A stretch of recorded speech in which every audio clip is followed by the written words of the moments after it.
The Bell P-39 Airacobra is a fighter that was naturally produced by Bell Aircraft for the United States Army Air Forces during World War II.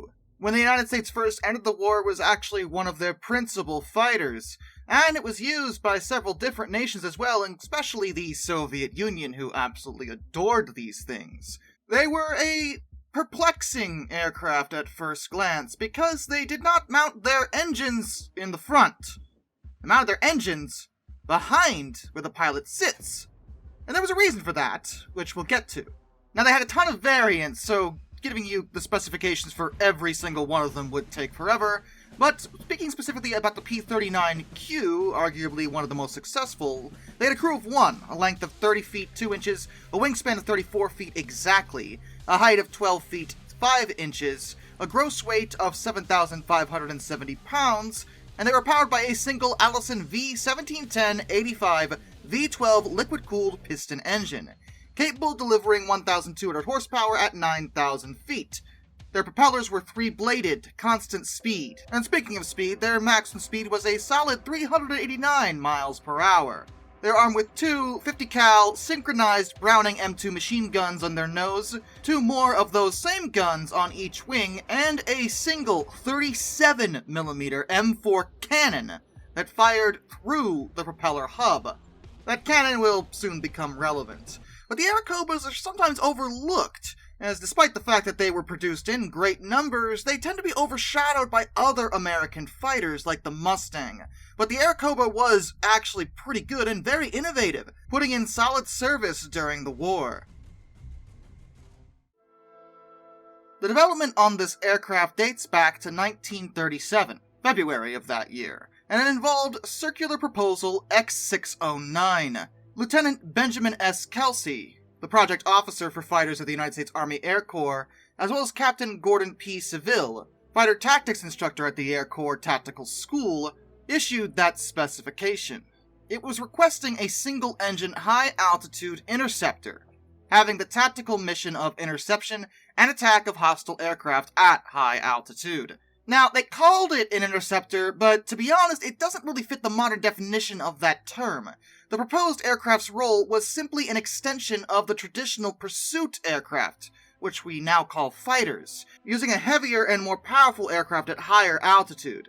The request called for at least 1,000 pounds of heavy armament, including a cannon, as well as a liquid-cooled Allison engine with a General Electric turbo supercharger, tricycle landing gear, and a level airspeed of at least 360 miles per hour, as well as a climb to 20,000 feet within 6 minutes. Those specifications were a really tall order for 1937. They were, in fact, the most demanding set of specifications the USAAC had presented at that point. Bell had pretty limited fighter design work, and their previous work on military aircraft had resulted in the Airacobra, which was a really weird aircraft that was supposed to be a heavy fighter, but was really bad in most categories. Like, it just wasn't very good.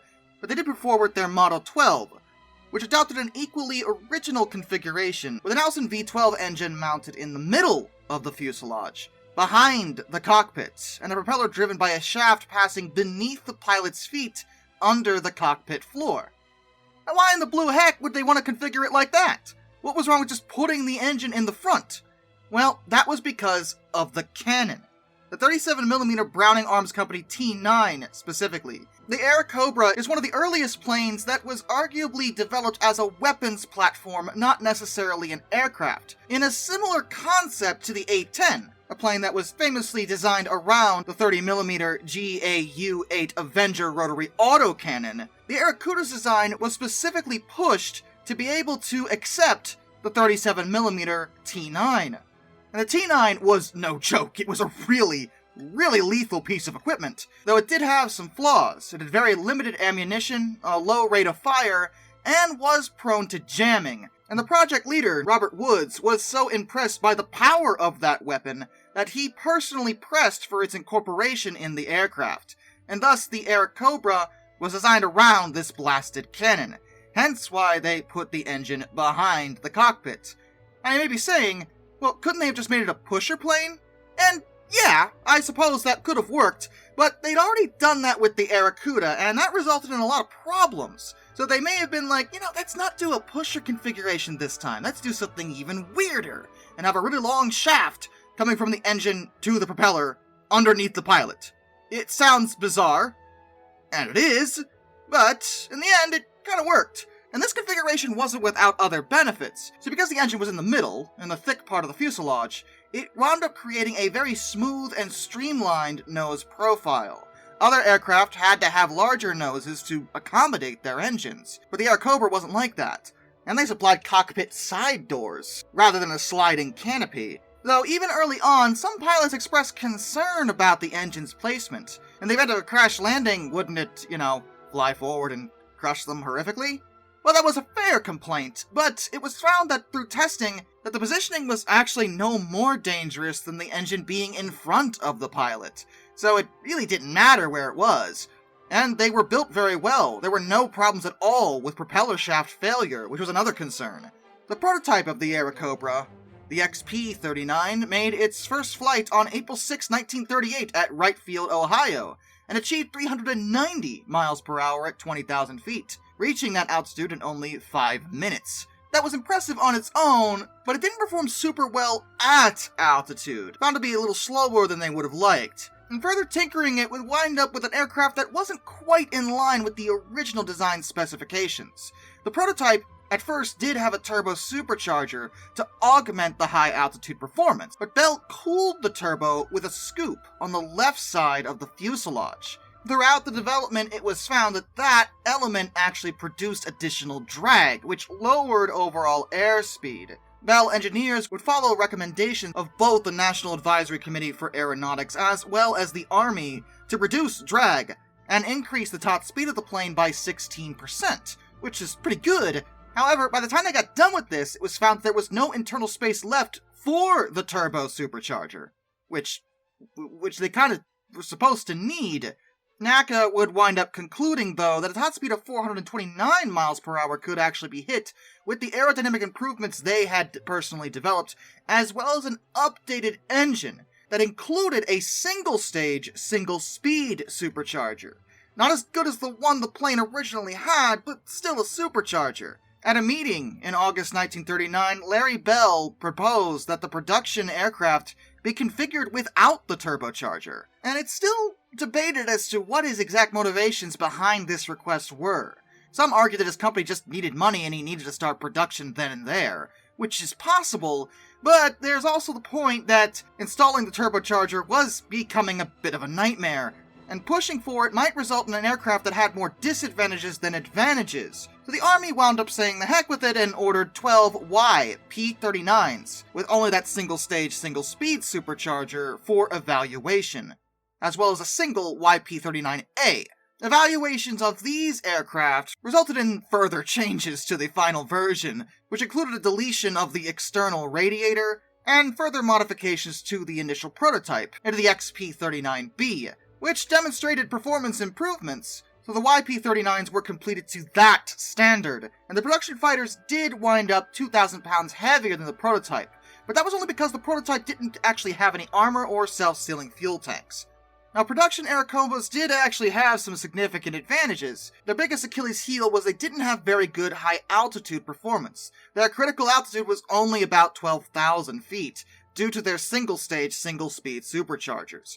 But this did mean they were simpler to produce and maintain, and their low-altitude performance was actually very good. The first order for 80 aircraft was placed August 10, 1939, and though originally designated the P-45, they reverted that to P-39C before deliveries began. Though the Cs still didn't have armor or self-sealing fuel tanks, and the Army didn't like that, so the remaining 60 machines on order were rebuilt as P-39Ds, with the armor and self-sealing tanks, as well as enhanced armament. The D model would therefore be the first Airacobras to enter service with the Army Air Corps, and the first ones to see action. Even in service, the Airacobra proved to be a perplexing beast, not inherently bad at all, actually very good in certain applications, but definitely perplexing. Because of the unconventional layout, for example, there was no space in the fuselage to actually have a fuel tank, which it needed. Drop tanks were implemented to extend range, but the standard fuel load was carried in the wing, and that meant the P-39 was very limited to short-range tactical strikes. They were also very heavily built, with around 256 pounds of armor, but this made them really tough, and with that cannon, it meant they were actually very good at striking ground targets. While they were a fighter and could dogfight if need be, when it came to US service, they really liked using them to take out armored ground targets just because of that cannon. The Airacobras saw a lot of strafing duties, and that was probably for the best since, again, they weren't very good at high altitude. So putting these tough, heavily armed planes on ground patrol, even if they ran into an enemy fighter, I mean, they could still go toe-to-toe with them and take out the ground targets. For America's use of it, in the Pacific theater, opinions were somewhat mixed. Mostly because the Japanese had very good planes. The Airacobras actually first fought Japanese Zeros on April 30th, 1942, in low-level action. At low level, the Zero was either equal to or very close to the Airacobra in terms of speed. American pilots had to work hard for their victories, though to be fair, so did the Japanese pilots. It wasn't that the Airacobras were necessarily slaughtered by Zeros, but they definitely had to try. Their main strength was, of course, strafing and bombing runs, which they were really good at, and continued to be so throughout the entire conflict. These versions were meant for the UK, but the United States requisitioned 200 of them as P-400s, and in the Pacific theater, pilots would joke that the P-400 was just a P-40 with a zero on its tail. They weren't impressed, but in other theaters, the Airacobra did a lot better, particularly in the Soviet Union. The Soviets loved the Airacobra, adored that plane, and had different ideas on how to use it. Say, because of the cannon, as I mentioned, in the United States they tended to put them out on ground attack duties, but the Soviets thought differently, and felt they could be used as fighters. And being up against German aircraft, well, in some areas they even surpassed early to mid-war Bf-109s. Soviet pilots absolutely adored their Airacobra imports, nicknaming them Kobrushka, or Little Cobra, or Kobrastokha, which means Dear Little Cobra, which is adorable. Primarily used by the Soviets for air-to-air combat, they were up against a whole heap of different German aircraft, but the Airacobra could always hold its own. And interestingly, the United States, while they gave them the planes, did not give the Soviets M80 armor-piercing rounds. So the Soviets got M54 high-explosive rounds, which arguably made them much better for the air-to-air roles that the Soviets were using them for anyway. They, in fact, did not even attempt to use them for tank-busting duties despite that heavy cannon. Because, honestly, yeah, the cannon's good for ground attack roles, but if you hit a plane with that thing, oh, there's no plane there anymore. They, in fact, served with the Soviets as late as 1949. Long after the war was over, they adored these planes. The highest-scoring P-39 pilot was Soviet, Alexander Pokrishkin. He scored 47 of his 59 aerial victories in his Airacobra. Not only is he the highest-scoring P-39 fighter pilot of any nation, but he's also the highest-scoring Allied fighter pilot that was using an American-made fighter.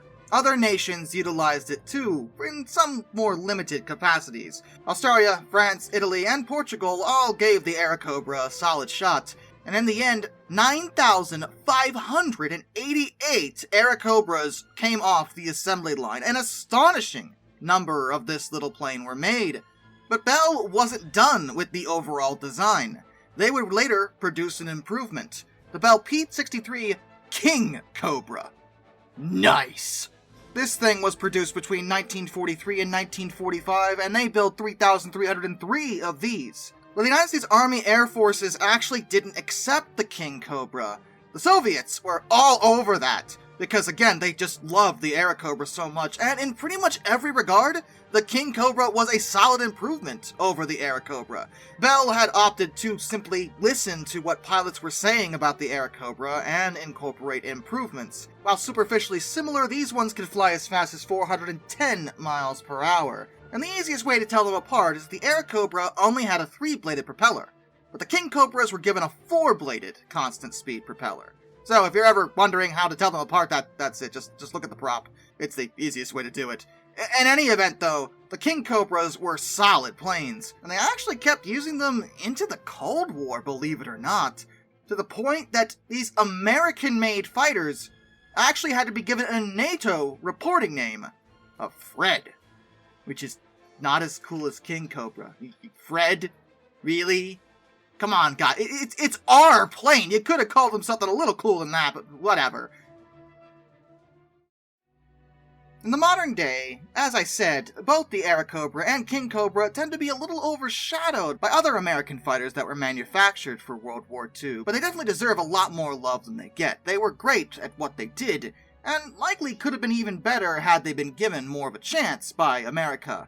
But Soviets liked them. And hey, that's something.